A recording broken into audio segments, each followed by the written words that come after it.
लामिछानेको आलोचना गरेर उहाँको कदघट्टीवाला छैन, स्पष्ट हुनुहोस्। अनि अर्को कुरो, अब रवि लामिछाने आँधी हो, तुफान हो, सैलाब हो र रवि लामिछाने एउटा जलजला हो, त्यसकारण रवि लामिछानेको बेग रोक्नुपर्छ, उनको पखेटा काट्नुपर्छ भनेर देशी विदेशी घटिया षड्यन्त्रकारीहरू अहिले सल्लाह लगाइरहेको तपाईँले देखिरहनु भएको छ। म ठोकेर किटेर भन्न चाहन्छु, आजको मितिमा रवि लामिछाने जाजलले मान्छेमता भएको व्यक्तित्व, ओरेटरी पनि त्यतिकै राम्रो छ। अब तपाईँले अघि सङ्केत गर्नुभयो रवि लामिछानेको राजसपालाई सिद्धाउन खोजिँदैछ। अब पहिलो दिवा सपना देउसै निधाएर लाटो कोसेरले जस्तो दिवा सपना के देख्न छोड्नुहोस् भने रवि लामिछानेलाई पदबाट बेदखल गरेर कुलमान घिसिङ राजसपाको अध्यक्षको कुर्सीमा बस्न कानुन त मिल्दैन। रवि लामिछानेले यही कदम चाल्न खोज्दा उहाँलाई दर्जनौं मुद्दाहरू चलाइए। अब सम्पत्ति शुद्धिकरण गरे हो नि त, रवि लामिछानेले सहकारी लुटेर करोडौं रुपियाँ कमाए भनेर गगन थापाले भनेका होइनन्, प्रमाण केही छैन। अहिले त सम्पत्ति शुद्धिकरण गरे हुन्छ, हिजोको सरकारले पनि गर्न सकेन, आज पनि गर्न सकेका छैनन्। त्यसकारण अर्को कुरो, रवि लामिछाने आफै सहकारी खोलेर आएको होइन, तपाईँलाई थाहा छ। परिबन्धमा परेर उहाँ गोर्खा मिडिया पालीको प्रबन्ध निर्देशक हुनुहुन्थ्यो, उहाँले चेक काटेको, त्यसको आधारमा लो रवि लामिछानेको खातामा अलि पैसा गयो, पारिश्रमिक स्वरूप खोइ कहाँबाट पैसा आयो होला, त्यो आधारमा रवि लामिछाने चाहिँ सबभन्दा ठुलो देशकै सहकारी ठग भन्ने एक खालको न्यारेटिभ निर्माण गरियो र उहाँलाई जेल हालियो। अब चारीहरू 25 जना भ्रष्टाचारीहरूको फाइल खोलेको हुनाले आज रवि लामिछानेलाई रगतको आँसु बगाउन अभिशप्त बनाइएको हो। उहाँ भइदिएको भए 25 होइन 2500 को फाइल खुल्न सक्थ्यो। रातारात हजारौं हजार अपराधी भ्रष्टाचारी जेलमा हुन सक्थे। यतिकै रवि लामिछाने त्यो गृह लामिछानेको मुद्दा फास्ट ट्र्याकबाट टुङ्ग्याएर छिटोभन्दा छिटो, म त चाहन्छु, मेरो त आमाको मावली हो, मेरो बुढो मावली हो, त्यसकारण म चाहन्छु यो मुद्दा छिटोभन्दा छिटो टुङ्गियोस्। रवि लामिछाने बाइज्जत रिहा भएर यो देशमा प्रत्यक्ष निर्वाचित कार्यकारी भयो भने पनि उहाँ चुनिने अवसर मिलोस्, नभए परम्परागत संसदीय चुनाव हुन्छ भने पनि उहाँलाई प्रधानमन्त्री हुने अवसर जुटोस्। अहिलेको प्रपञ्च तपाईँले हेर्नुभयो, अब बालेन शाहले रवि लामिछानेको ईर्ष्या गर्ने भए। उनी रवि लामिछाने भनेको कसैको मोला इजा गरेर आएको होइन, उनीहरू वास्तवमा आफ्नो पौरखमा स्वाभिमानमा अगाडि बढेको, देश जनता विकास समृद्धिको लागि हिलोबदोलोमा चटाइमा गुन्द्रीमा बसेर भ्रष्टाचार र अपराध विरुद्ध शून्य सहनशीलताको नीतिसहित अगाडि बढेका पात्रहरू। रवि लामिछाने प्रधानमन्त्री हुन्थे भने नि उनले शक्तिशाली भ्रष्टाचार विरोधी आयोग बनाउँथे, या त अख्तियारलाई नै बलियो बनाएर लान्थे। अब सुशीला कार्कीजीले भन्नुभयो होइन, काउन्टडाउन सुरु हो, 5 दिनभित्र भ्रष्टाचारीहरूको दोहो काट्ने, पर्दा फर्काउने, कारबाही गर्ने, उनीहरूको सम्पत्ति राष्ट्रियकरण गर्ने भनेको। अब उहाँको सञ्चार मन्त्री त के भन्न बर्बराउन थाल्नु हो अरे, होइन 6 महिना लाग्न सक्छ, 1 वर्ष लाग्न सक्छ, 2 वर्ष लाग्न सक्छ, कहाँ छुमत्तर कि बाचा सहीमा भ्रष्टाचार अन्त्य हुन्छ भनेर भनिरहनु भएको छ। जेनजीको भावना थियो प्रत्यक्ष निर्वाचित कार्यकारी प्रणाली स्थापित गर्नुपर्छ। रवि लामिछाने यदि प्रधानमन्त्री हुनुहुन्थ्यो भने अबको चुनाव परम्परागत संसदीय चुनाव होइन, सांसद छान्ने चुनाव होइन, प्रत्यक्ष निर्वाचित कार्यकारी राष्ट्रपति वा प्रधानमन्त्रीको चुनाव उहाँले गराउनुहुन्थ्यो। नम्बर 1। नम्बर 2, तपाईँलाई मैले भन्नु, यो प्रदेशको गज्याङ गुजुङ उहाँले समाप्त गर्नुहुन्थ्यो, नयाँ संरचनामा लाने एउटा बोल्ड कदम चाल्नुहुन्थ्यो। तेस्रो कुरो, भ्रष्ट प्रकाश अरियालहरू रवि लामिछानेलाई देखि सहदैन हैन। उता पुण्य सर, ओम प्रकाश अरियाल जेनजी युवाले छानेको, कसैले जनताले छानेको होइन, तर रवि लामिछाने खुइरो खुन्न किन लागेका छन् यिनी? होइन, यिनी जेनजी युवाले छानेकै होइन, यी कहाँबाट छानिए, के गरे भन्ने कुरो भोलि खोज तलासको विषय होला, अनुसन्धानको विषय होला। देशी विदेशी प्रतिक्रियावादी षड्यन्त्रकारीहरूको प्यारो भयो भने जो मान्छे घरमा सुतेर बसेको छ त्यो पनि मन्त्री हुन सक्ने देश हो यो। त्यसको पछिल्लो समय जुन पार्टीको दलगत रूपमा जनताले रुचाएका चाहेको राष्ट्रिय स्वतन्त्र पार्टी, जुन यसलाई पनि पार्टीलाई फुटाउने, भत्ताभिङ्ग बनाउने, तहस नहस बनाउने भन्ने कुरा आइरहेको छ। सभापतिबाट रवि लामिछानेलाई हटाउने र त्यसमा चाहिँ कुलमान घिसिङलाई लगेर चाहिँ पार्टी फुटाउने कुरा आएको छ। यसलाई कसरी हेर्नु भएको छ, के हो यो पुण्य सर? जसरी चिसो भनेकै कोका कोला भनिन्छ, त्यसै गरी रवि भनेकै राजसपा, राजसपा भनेकै रविजी। रविजी बिनाको राजसपा अधुरो अपुरो हुन्छ भन्ने कुरो सबैलाई थाहा छ। त्यो पार्टीको जग, त्यो पार्टीको संस्थापक, त्यो पार्टीको सर्वेसर्वा, त्यो राष्ट्रिय स्वतन्त्र पार्टीको प्राधिकार अथोराइज पर्सन अथोरिटी भनेको रवि लामिछानेजी हुनुहुन्छ जो अहिले जेलमा हुनुहुन्छ।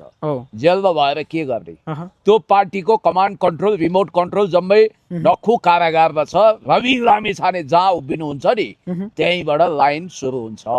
तपाईँ कल्पनै गर्न सक्नुहुन्न कि रवि लामिछानेलाई अहिले हटाएर अथवा उहाँलाई अवकाश दिएर उहाँलाई संरक्षक बनाएर साइड लाइनमा पारेर कोही कार्यकारी अध्यक्ष आउँछ भनेर सपनामा पनि नचिताए हुन्छ।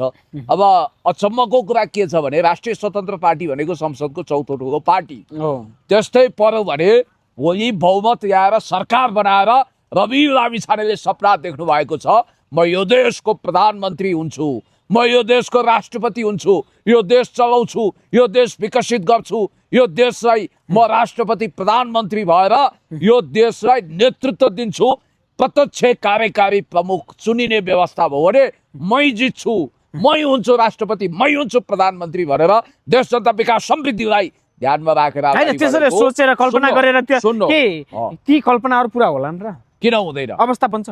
आई हेभ अ ड्रिम भनेर मार्टिन लुथर किङले उहिले भन्नुभएको थियो।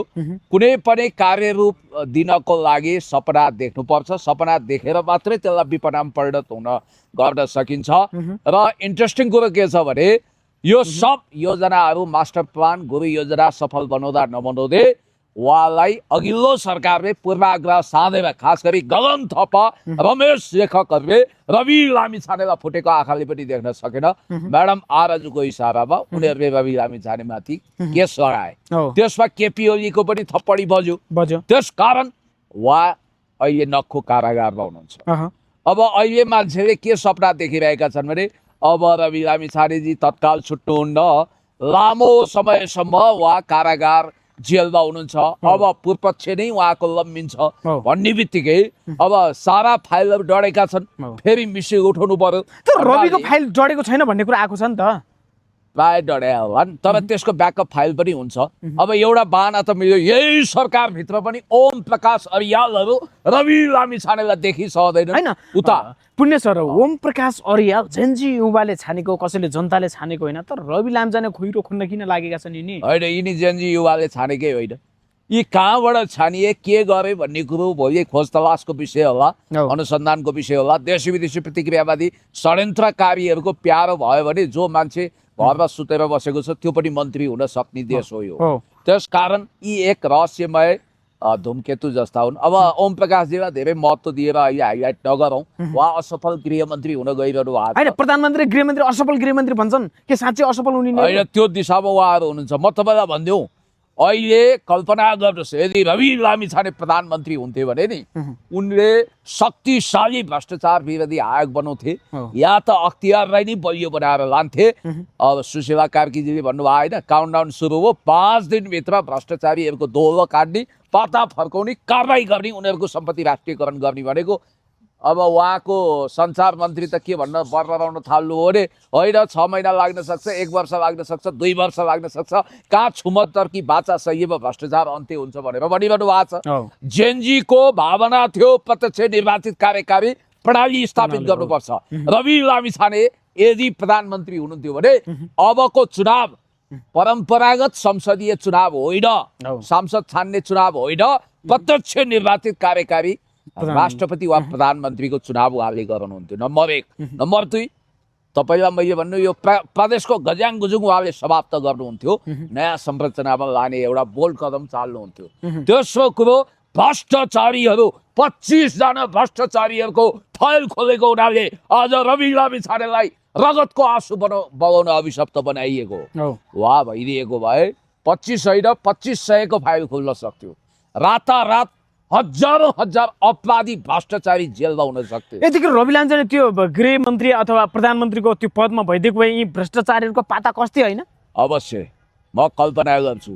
त्यो गर्न त कि रवि लामिछाने हुनुपर्छ कि हर्क साम्पाङजी हुनुपर्छ कि म हुनुपर्छ, हामी जस्ता मान्छे हुनु। तपाईहरु जस्ता युवा त्यो ठाउँमा पुगे पनि पाता कस्नुहुन्छ हैन? एकदम कानुन त अब व्यवहारिक कुरा भाषा भन्दा पाता कस्ने भनिन्छ, कानुन त कडाभन्दा कडा कारबाही गरिन्छ। किनभने भ्रष्टाचारी र अपराधी कसैको दाइ हुँदैन, भाइ हुँदैन, दिदी हुँदैन, बहिनी हुँदैन, अपराधी र भ्रष्टाचारी जुन जसरी भाषा हुँदैन, भेष हुँदैन। तपाईँलाई इन्ट्रेस्टिङ कुरो गरौँ, रवि लामिछानेले यही कदम चाल्न खोज्दा उहाँलाई दर्जनौँ मुद्दाहरू चलाइए। अब सम्पत्ति शुद्धिकरण गरे भयो नि त। रवि लामिछानेले सहकारी लुटेर करोडौँ रुपियाँ कमाए भनेर गगन थापाले भनेका होइनन्। प्रमाण केही छैन। अहिले सम्पत्ति शुद्धिकरण गरे हुन्छ। हिजोको सरकारले पनि गर्न सकेन, आज पनि गर्न सकेका छैनन्। त्यसकारण अर्को कुरो, रवि लामिछाने आफै सहकारी खोलेर आएको होइन। तपाईँलाई थाहा छ, परिबन्धमा परेर उहाँ गोर्खा मिडिया पालिको प्रबन्ध निर्देशक हुनुहुन्थ्यो। उहाँले चेक काटेको, त्यसको आधारमा लो रवि लामिछानेको खातामा अलि पैसा गयो पारिश्रमिक स्वरूप, खोइ कहाँबाट पैसा आयो होला।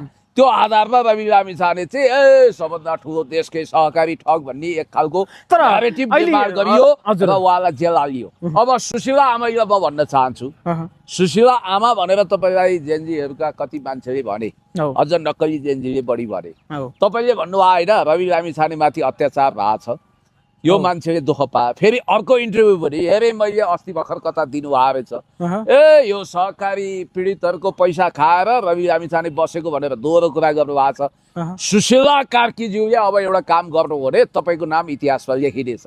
त्यो के भने, तपाईँ न केवल प्रधानमन्त्री मात्रै हो, तपाईँ त पूर्व प्रधान न्यायाधीश हो। तपाईँले तथ्यसङ्गत विधिसम्मत ढङ्गले यो मुद्दालाई छिटोभन्दा छिटो टुङ्ग्याउने गरी कानुनी प्रोसेस चाल्नुहोस्, अदालतमा प्रभाव पार्नुहोस् भन्न खोजेको होइन। तपाईँले सहजीकरण गरेर रवि लामिछानेको मुद्दा फास्ट ट्र्याकबाट टुङ्ग्याएर छिटोभन्दा छिटो, म त चाहन्छु, मेरो त आमाको माओली हो, मेरो बुढो माओली हो, त्यसकारण म चाहन्छु यो मुद्दा छिटोभन्दा छिटो टुङ्गियोस्। रवि लामिछाने बाइज्जत रिहा भएर यो देशमा प्रत्यक्ष निर्वाचित कार्यकारी भयो भने पनि उहाँ चुनिने अवसर मिलोस्, नभए परम्परागत संसदीय चुनाव हुन्छ भने पनि उहाँलाई प्रधानमन्त्री हुने अवसर जुटोस्। अहिलेको प्रपञ्च तपाईँले हेर्नुभयो, अब बालेन शाहले रवि लामिछानेको ईर्ष्या गर्नुभयो।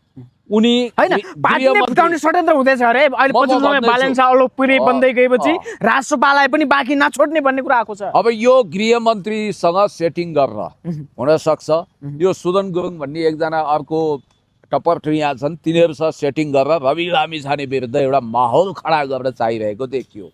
तपाईँलाई मैले भनिदिउँ, अब बालेन शाह देशी विदेशी शक्ति केन्द्रसँग सालनाल जोडेर 24 गतेको घटनामा युवा त्यो रूपमा संलग्न भएको भनेर जब एकपछि अर्को तथ्यहरू आए, उनको दमकलवाला फन्डाको स्ट्याटसले पनि जादु गरेन। उनलाई मान्छेले भनिरहेका छन् सहर चलिरहँदा व्यक्तिको सम्पत्ति मात्रै हेरेर सिंहदरबार अनि सर्वोच्च अदालत, त्यसपछि संसद भवन जल्दा दमकल नपठाउने बालेन शाह अहिले ठुला कुरा गर्ने, यिनीमा मानवता छैन, यिनीमा राष्ट्र प्रेम पनि छैन भनेर भनिरहेका छन्। त्यसकारण उनको लोकप्रियताको ग्राफ दिन दुगुना रात चौगुनाको दरले घट्दैछ। हैन, गृहमन्त्री ओम प्रकाशजीले चाहिँ रवि लामिछाने र बालेन शाहको पनि तुलना गर्नु भएको थियो के? त्यो बेकारका कुरा हो होइन। अब हेर्नु त, बालेन शाहले जुन नेतृत्व ल्याऊ भन्दाले लिन आँट गरेन, तर रवि भइदियो लिन्थ्यो होला, किन के नेतृत्व गर्ने आँट छैन बालेन? हर्क साम्पाङ वा रवि लामिछाने भनेको कसैको मोलाइजा गरेर आएको होइन। उनीहरू वास्तवमा आफ्नो पौरखमा स्वाभिमानमा अगाडि बढेको देश जनता विकास समृद्धिको लागि अब चटाइमा गुन्द्रीमा बसेर भ्रष्टाचार र अपराध विरुद्ध शून्य सहनशीलताको नीतिसहित अगाडि बढेका पात्रहरू हुन्। मैले त निकट भविष्यमा के देखेको छु भने सम्भावना, बरु हर्क साम्पाङ र रवि लामिछाने सके पार्टी एकता गरेर जान्छन्, नभए पनि उनीहरूले कार्यगत एकता गर्छन्। श्रम संस्कृति पार्टी जन्माइसक्नु भयो हर्क साम्पाङले। त्यसो भएको हुँदाखेरि स्पष्ट रूपमा तपाईँलाई म भन्न चाहन्छु, रवि लामिछानेलाई सदाको निम्ति जेलको 4 दिवारमा कैद गर्न सम्भव छैन।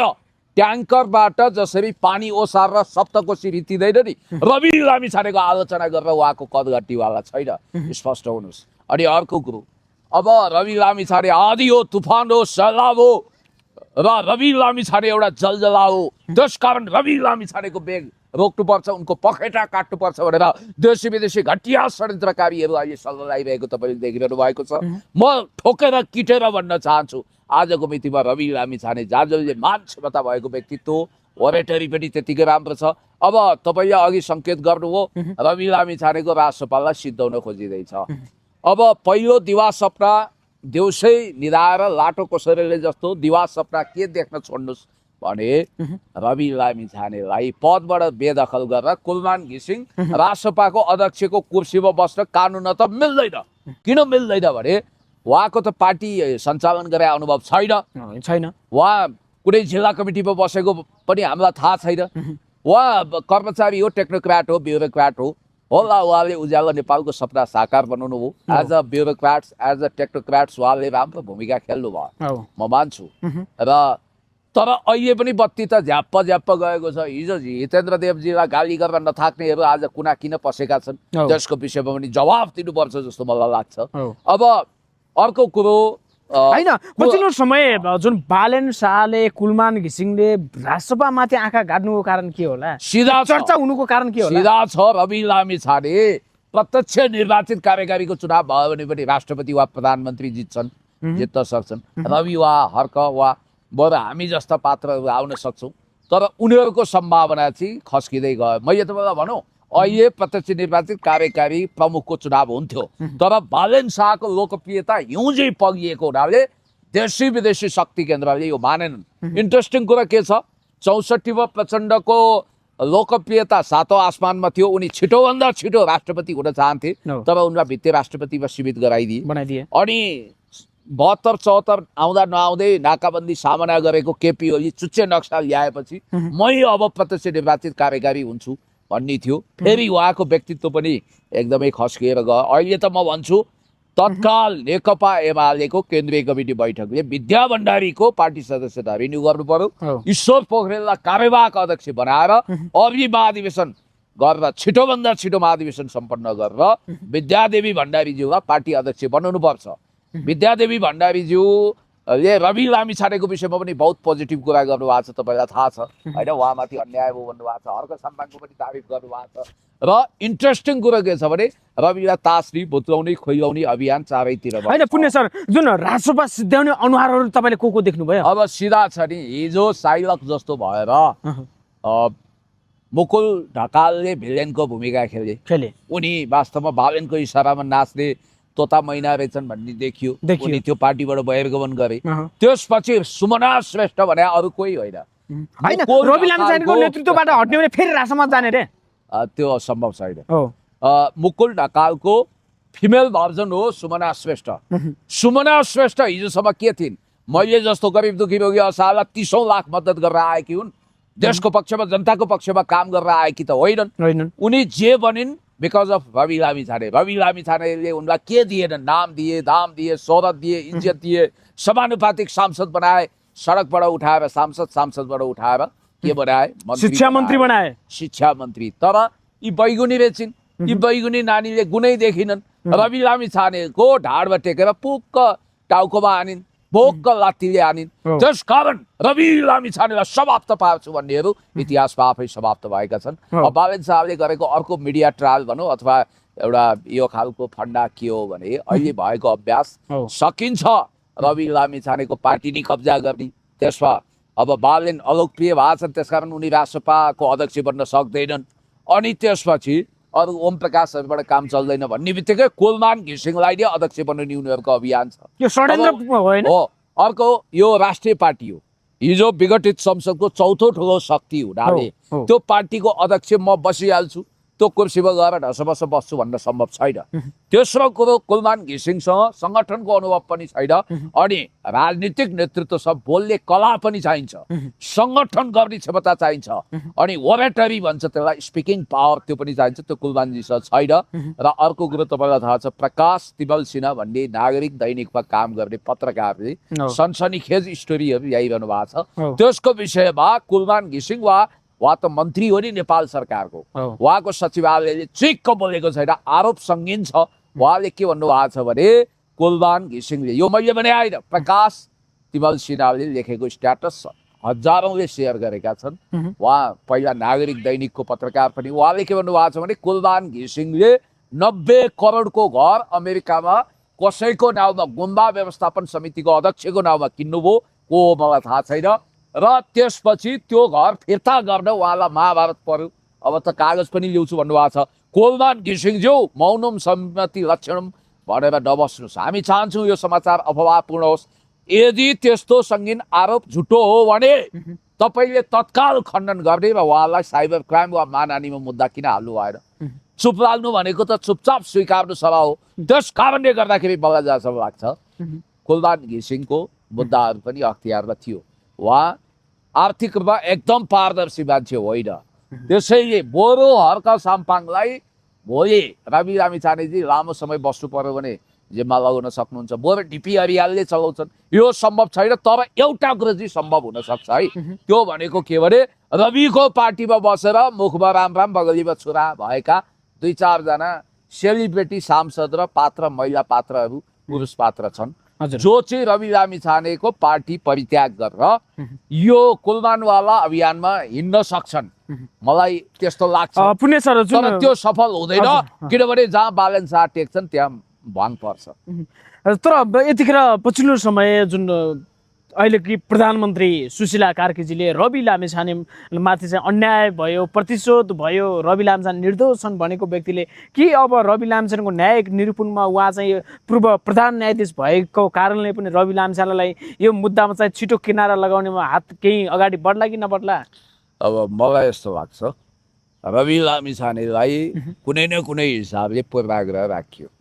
उहाँको अपराध पुष्टि गर्न उहाँले सहकारी ठगेको कुरोको प्रमाण दिन सरकारले सकेको छैन। हिजोको सरकारले पनि सकेका छैन। अब सुशीला कार्कीज्यूको मनमा यदि रवि लामिछानेप्रति विश्वास छ, भरोसा छ, रवि लामिछानेलाई फसाइएको हो भन्ने लाग्छ भने होला, काम गर्दै जाँदा काहीँ कमी कमजोरी भयो होला होइन, त्यसलाई म मान्छु। तर नियतवश रवि लामिछानेले ठगेका छैनन् भन्ने यदि सुशीला कार्कीज्यूलाई लाग्छ भने उहाँले के गर्नु पर्यो भने यो मुद्दाको प्रक्रिया अब अदालतबाट छुट्टियो। म त चाहन्छु उहाँ क्लिन चिट पाएर 22 क्षेत्रीय हुनुहोस्।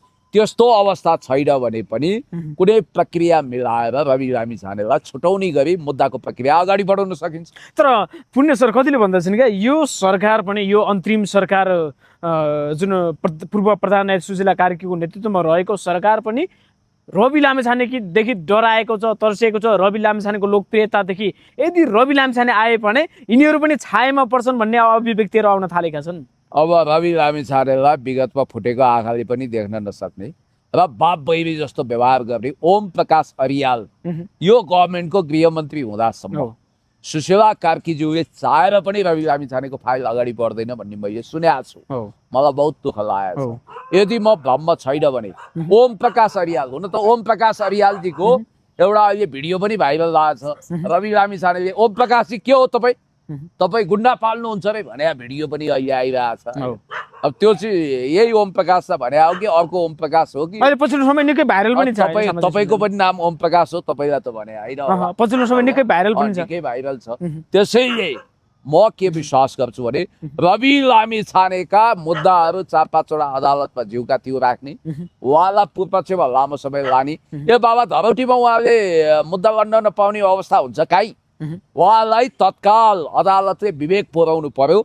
सर्वोच्च अदालत लगायत सबै अदालतलाई म भन्न चाहन्छु, यहाँ न्यायमूर्ति रूपी न्यायाधीश, भगवान रूपी, न्यायको मन्दिर रूपी न्यायालयले रवि लामिछानेलाई इन्साफ दिनु पर्यो र उहाँमाथि विवेक प्रयोग गरेर उहाँलाई बाहिरै बसेर मुद्दा लड्ने अवसर दिनु पर्यो। अब रविजीको चिन्ता के छ भने केही कदम फागुनमा चुनाव भयो भने त उहाँ छुटेर आउन पाउनुहुन्न। त्यसकारण अर्को के हुन सक्छ भने फौजदारी केसमा रवि लामिछानेलाई राजनीति गर्न अयोग्य सहकारी ठग भनेर भोलि यदि मुद्दाको फैसला भयो भने त्योभन्दा दुर्भाग्यपूर्ण कुरा केही पनि हुने छैन, या फेरि अर्को विद्रोह हुन्छ। अब रवि यही कुरोको अधरै प्रतीक्षापछि ओम प्रकाशजी बसेको होला, बालेन शाह बसेका होलान्, सुदन गुरुङ बसेका होलान्, अनि यो सरकार बसेको होला। विगतको सरकारको रवैयालाई यो सरकारले कन्टिन्युटी दिने हो भने यसको अर्थ के? अर्को कुरो, यो सरकारको आयोगकै विषयमा बहस गरमागरम चलेको छ। प्रकाश सिंह राउतजीले अस्ति कान्तिपुरमा इन्टरभ्यू दिँदा के भन्नुभएको छ, यदि संसद पुनर्स्थापनाको मुद्दा अदालतमा आयो भने याद गर्नुहोस् है, हामी संसद पुनर्स्थापना गरिदिन सक्छौँ भन्ने सन्देश उहाँले अप्रत्यक्ष रूपमा दिनुभएको छ। यसको मतलब त भोलि संसद पुनर्स्थापना भयो भने संविधानले त ऐन नियम कानुन पल्टाएर विधिको शासन अन्तर्गत संविधानको धारा उपधारा पल्टाएर फैसला गर्छ। धारा 169 मा यो संविधानको धारा 169(6) मा स्पष्ट रूपमा के प्रावधान छ भने संवैधानिक पदमा सम्माननीय भएर बसेको व्यक्तिले कुनै पनि राजकीय पद लिन मिल्दैन। भनेको मतलब सम्माननीय प्रधान न्यायाधीश भएको व्यक्ति स्पष्ट कितेको छ उहिले कुनै राजकीय पद लिन मिल्दैन भन्ने बित्तिकै यो सरकार अवैध भयो। के अब यो तपाईले भन्न त खोज्नु भएको अहिलेकै सम्माननीय प्रधानमन्त्री सुशीला कार्की जेल जाने बाटो पनि खुल्न सक्छ, जेल जाने अवस्था पनि अब बन्न सक्छ। त्यो एक्सट्रिमसम्म म जान्न होइन, त्यतातिर नजाउँ। तर हामी होइन, हामी संविधान नीति नियम विधान अनुसार हामी कानुनी राज्यमा छौँ नि। हो अब तपाईँलाई म भन्छु धारा 169 प्रतिबन्ध लगाइयो हो अनि त्यसपछि धारा 168 र 67 पनि के भन्छ भने बहुमत प्राप्त दलको अथवा लार्जेस्ट पार्टीको प्रतिनिधि सभा सदस्य नै हुनुपर्छ प्रधानमन्त्री हुनको लागि भन्छ। अब उहाँ प्रतिनिधि सभा पनि होइन, दलको बहुमत पनि छैन, केही पनि छैन भन्ने बित्तिकै फेरि यो सरकारको गजाङ मजाङ के छ भने आफै न्यायमूर्ति सर्वोच्च अदालतको सर्वै भएको सुशीला कार्कीजीले हेक्का राख्नु पर्थ्यो। अहिले अन्तरिम संसद नभइकन अथवा अन्तरिम संविधान नभई कसरी यो सरकार अन्तरिम भयो? इन्ट्रेस्टिङ कुरो, तपाईँसँग अन्तरिम जेनजी सहितको अन्तरिम सरकार पनि छैन, अन्तरिम संविधान पनि छैन, अनि हामी भन्छौँ अन्तरिम सरकार। यही संविधान अन्तर्गत शपथ खाएको छ। यो संविधानको कुनै धाराले चिन्दैन यो सरकारलाई, यसको लेजिटिमेसी छैन। यो संविधानले त संसदीय परिपाटीलाई सुझाउँछ। म तपाईँलाई भन्छु कि त अन्तरिम संविधान लेखिनु पर्थ्यो, संविधान संशोधन हुनु पर्थ्यो। अब याद गर्नु होला, अबको फैसलामा यदि यो सरकार अवैध भनेर भनिदियो भने अब संसद पुनर्स्थापना हुन्छ, त्यहाँनिर लफडा हुनेवाला छ। अब तपाईँलाई म भन्छु विगत सेपरेसन अफ पावरको उल्लङ्घन गरेर मोन्टेस्क्यूले प्रतिपादन गरेको शक्ति पृथकीकरणको सिद्धान्त उल्टाएर बनेको खेलबाज व्यक्तिको सरकारले कमसेकम चुनाव त गरायो। यो 6 महिनामा चुनाव गराउँछु भन्ने सरकारले त काहीँ नभएको जात्रा हाँडी गाउँमा लगाएको छ। अनि अर्को इन्ट्रेस्टिङ कुरा के छ भने यो सरकार चाहिँ बाधा अड्काउ फुकाउ गर्न डक्ट्रिन अफ नेसेसिटी आवश्यकताको सिद्धान्तले बनाए अरे। त्यसो भए यो कसको आवश्यकताको सिद्धान्तले बनेछ? नेपालीहरूको अहिले विदेशी चलखेल कति छ, एमसीसी वालाहरू कति प्रोएक्टिभ भएका छन्, अनि मन्त्रीहरू कोही बारबारा फाउन्डेसनबाट छानिएका छन्, कोही समता फाउन्डेसन फी तिब्बतको टी सर्ट लगाएर म आउँला। अब हेर्नुहोस् केही कथम यो सरकार अदालतबाट ढलेर भने पनि 6 महिनामा चुनाव गर्न सकेन भने 58 साल फर्किने हो त? उही सेनाले पावर हात लिएर राजालाई बुझाइदिने अवस्था आउने हो त? अथवा सेना आफै सर्वशक्तिमान भएर उसैले अर्को सिभिलियन सरकार आउने हो कि गठन गरिदिने हो कि सुशीला कार्कीको म्याद थप्न खोजिएला? त्यो सम्भव छैन। अब केही कथम अदालतबाट ढल्यो भने अर्को लफडा अर्को तनावले यो देश फेल्ड स्टेट हुने सोमालिया हुने खतरा छ। त्यो भने कि अदालतले संसद पुनर्स्थापना गरिदियो भने यिनै अनुहारहरू आउने हो, संसदीय अनुहार जो प्रति जनतालाई विरक्ति छ। त्यही बहुमत अल्पमतको खेल चल्दा फेरि खतरनाक जेनजी आन्दोलन हुन सक्छ। तर अब मिराज ढुङ्गानाले भनिसके देशभरिका युवाहरू एकता भइसकेका छौँ, फेरि त्यो आन्दोलन भयानक विद्रोह आन्दोलन हुने अवस्था छ। हामीले पहिला बालाई लखटेका थियौँ, फेरि आमालाई लखट्ने अवस्था पनि बन्न सक्छ यदि जेनजीका माग पुरा भएनन् भने। 23 र 24 गते जुन विध्वंस मचाउने जो नेतृत्वमा थिए तिनीमाथि कारबाही भएन भने हामी पछि हट्नेवाला छैनौँ भन्न थाले। अब हेर्नुहोस् अब के हुनुपर्छ देशमा भने अब सुशीला कार्कीज्यूलाई म पहिलो सल्लाह दिन्छु नमागेको, तपाईँले सम्मानजनक बहिर्गमनको बाटो खोलिदिनुहोस्।